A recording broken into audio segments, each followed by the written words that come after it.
LBR LBO Infrastructure Summit 2015, making Colombo a globally competitive city. Good evening, ladies and gentlemen. It's a real honor and pleasure to be here, and extremely intimidating to go right after the Honorable Minister. I will try to be short in my remarks. The challenge to the panel today was, what do the cities of the future look like and how do we build them? So this is an image of a future city. There are many such images out there. I think the minister very articulately laid out a vision of a future city. It's potentially very exciting. It's going to be hopefully high-tech, economically vibrant, socially inclusive, and environmentally green. And so how do we get to this utopian place, which looks something like this, or other visions that you may have seen? I would like to say that to get there, we need to start from what we have today. So where are we at in Sri Lanka today?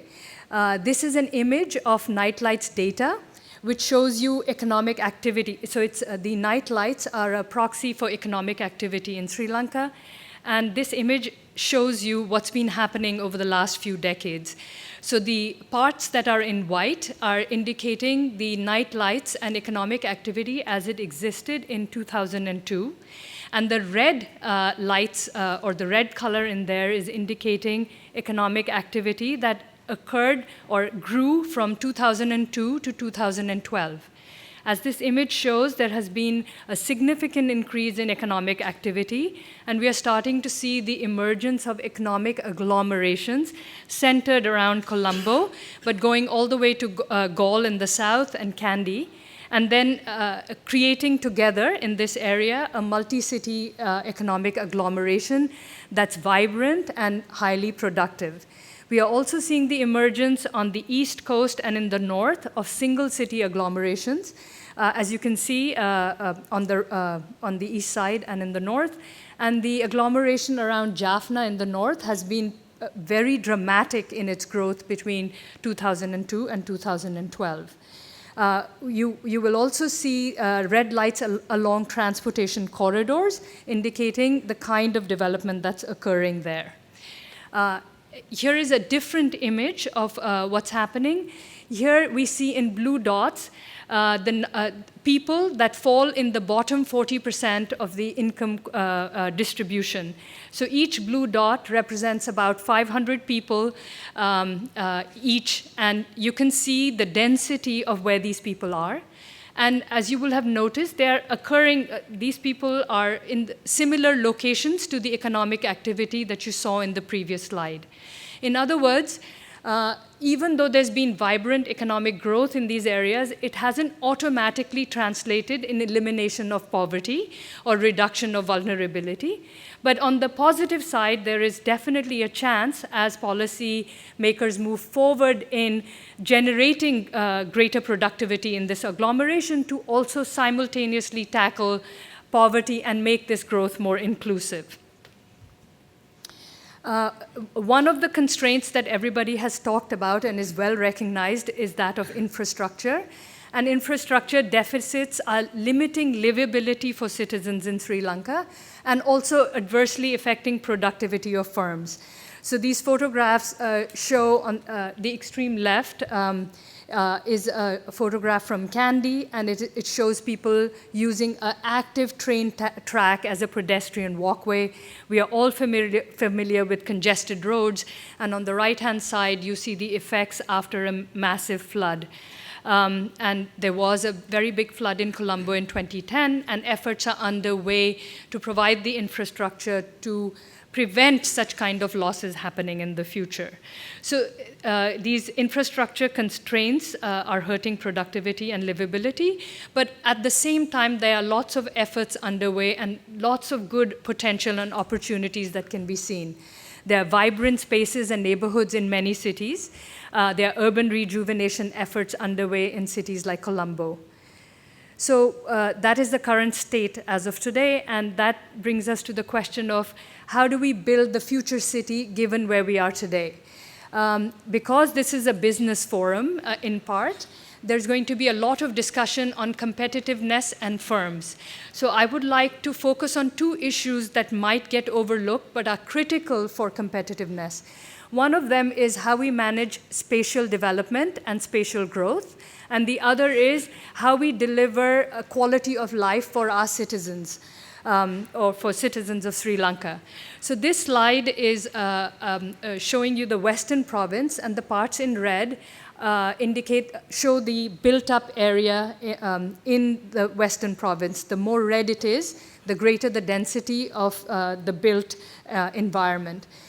What we are finding in our analysis is that the population increase is smaller than the overall built environment increase. In other words, the built area is increasing faster than the population and can lead to sprawl and ribbon development. So one of the key challenges for us to build a city or a set of cities that are green and environmentally sound will be in managing spatial development and reducing sprawl and managing ribbon development.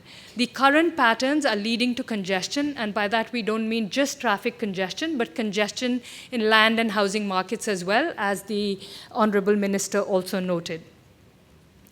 And the second point I want to make is that we do in our frameworks of preparing for a future that is brighter, remain focused on citizens. So here is a series of frameworks that focuses on the well-being of citizens. To the extreme left is the development diamond, and all it says is that there are 4 dimensions for citizen welfare that we should be focused on.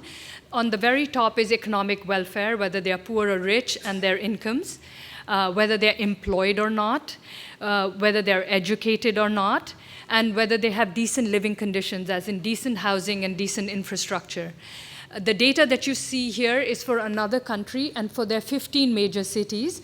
And that diamond on the extreme left, called the development diamond, is showing you that even a citizen that is above the poverty line, has a job and has education, does not have access to decent living conditions.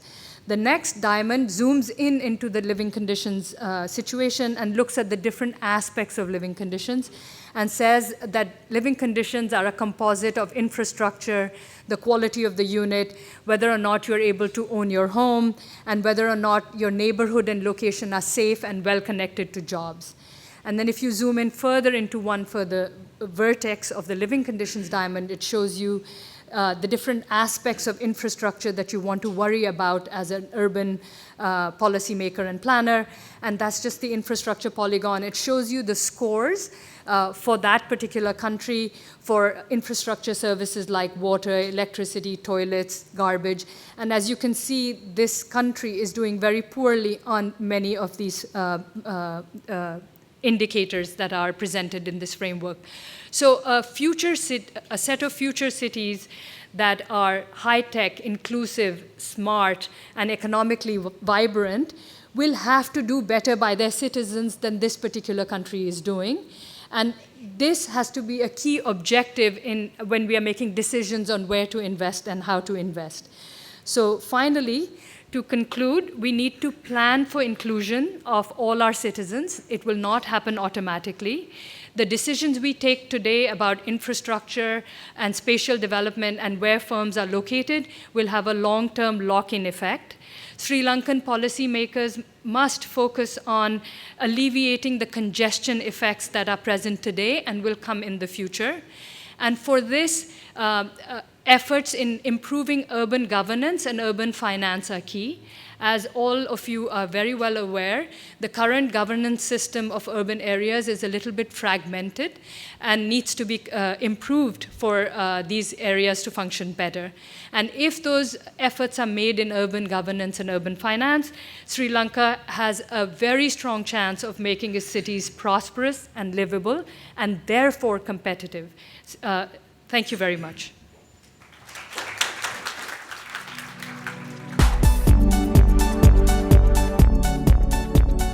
LBR LBO Infrastructure Summit 2015, Making Colombo a Globally Competitive City.